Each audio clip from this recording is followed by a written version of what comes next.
Alright, morning guys. Morning. So what did you guys cover yesterday? Second half of chapter 5. Second half of chapter 5, what did you take away?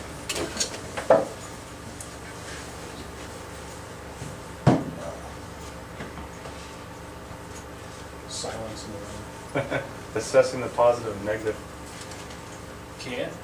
tasks, or risk, or what you could do better, what you don't need. Taking ownership, coming to agreement on what you need to do, move forward. So basically the end of the 24/7 conversation, right? So today, I don't know if you guys saw the other incident that was going on.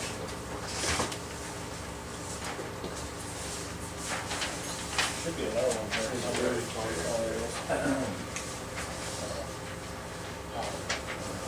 There's another fatality. Make sure you review that. We're going to actually model the 24/7 conversation a little bit today.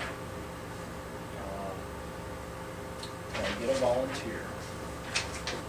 Who wants to have a discussion with Is it politics? me? They teach in the military never to volunteer. Yeah, they do. Unless it's KP, because then you get to eat first. Sounds like Richard wants to be my volunteer. So, I was out doing an OVA, watching Richard, and of course I can't really do the observe portion right here because I'm not going to have him drive a truck through the break room. Because that would be a real bad observation. But, It'll be up close.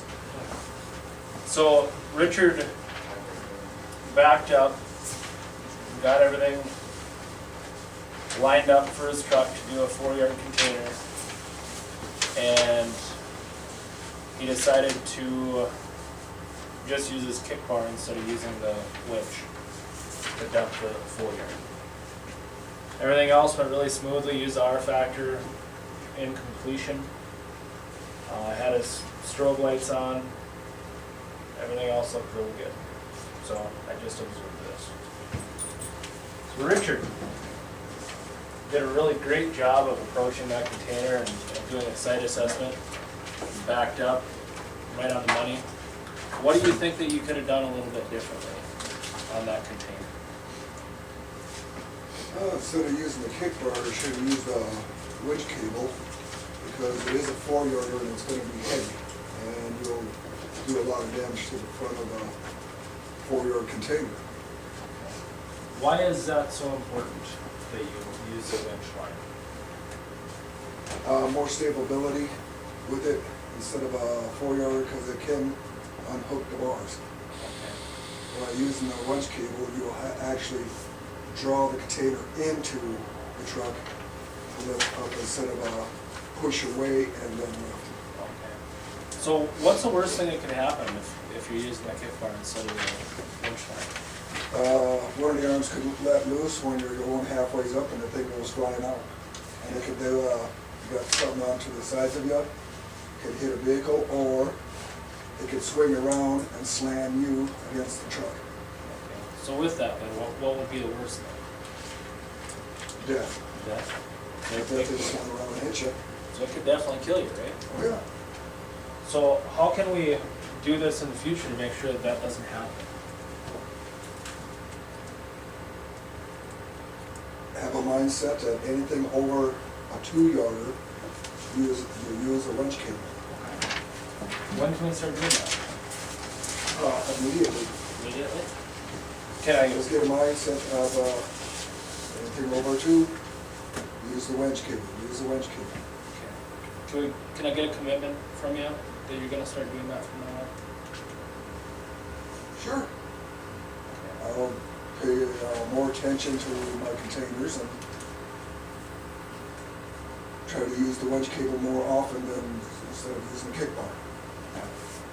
I appreciate that. I'll check up a little bit and make sure that we're doing the correct thing too. But I Okay. appreciate you making that commitment that we'll do that. Okay, no problem. So what does that resemble, guys? Commitment. It's ownership. When do we try to do this? Have you guys ever had a conversation like this with Mitch or with me or with Brad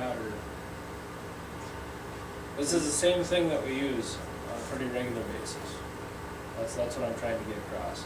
Coaching is supposed to be an open-ended conversation like that ends with results with a commitment. Okay? So what's the takeaway today? Own up to, of the situation. Own it. Be aware of changes. Coaching is not confrontational. Yeah? It's not meant to be a beat-down session. All right? Hopefully you guys can take that going forward and know that that's what the object is. Let's have a safe day. Let's try to practice 24/7 conversation.